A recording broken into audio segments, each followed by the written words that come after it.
So I knew, at the end of the day, my goal was to be a professional wrestler. Oh, really? That early? But how old were you there? 7 or 8. Yeah. Okay. I watched my whole life, and I'd been there watching wrestling. My brothers and my sister coming there, man, turn this stuff off, man. We want to watch something else. I said, hey, man, it's only an hour show. Let me watch this, and you can watch whatever you want to watch. I wasn't allowed to watch wrestling in my house because it apparently made me too hyper.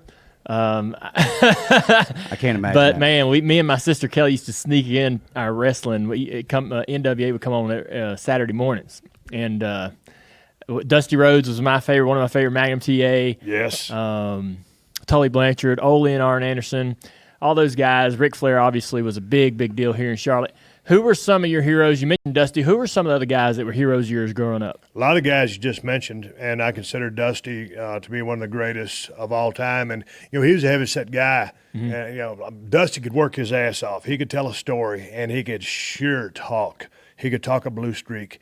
And I love Dusty, but I consider myself to be the greatest world champion in the history of the business is Nature Boy Ric Flair. Oh, man. And as far as just an in-ring performer, then you go to like a Shawn Michaels.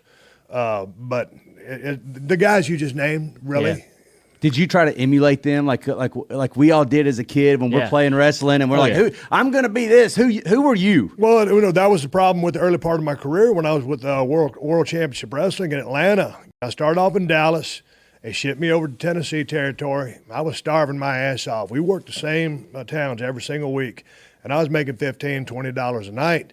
Most of those trips, 300 or 400 mile round trips, and you can't even afford to eat. You got 2 guys riding with you, and they're putting gas. I had a 1988 Hyundai Excel. Payments were $154 a month. My brother co-signed the lease for me, and that thing almost got repoed a couple times. And I was never going to get it repoed because I wasn't going to screw my brother, right? Yeah. So, man, I was starving. I was literally starving, and I patterned the early part, to answer your question, the early part of my career in World Championship Wrestling after Nature Boy Ric Flair. And I was kind of thought of as being the next Ric Flair when, in all actuality, there will never be another Ric Flair. And that actually kind of was a hindrance to my development because you hanging out Ric Flair, because he was still in the territory.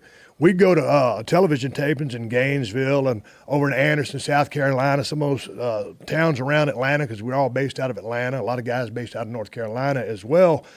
And, man, you go to like a tag team situation or a 6-man tag, and I'd be on the same team with Rick. And all of a sudden the man goes there and just lights it up. And you're sitting on the apron thinking, okay, you thought you was good and you think you're going to overtake this guy, and you realize not so fast, my friend, because when Ric Flair turned it on, there wasn't no following it.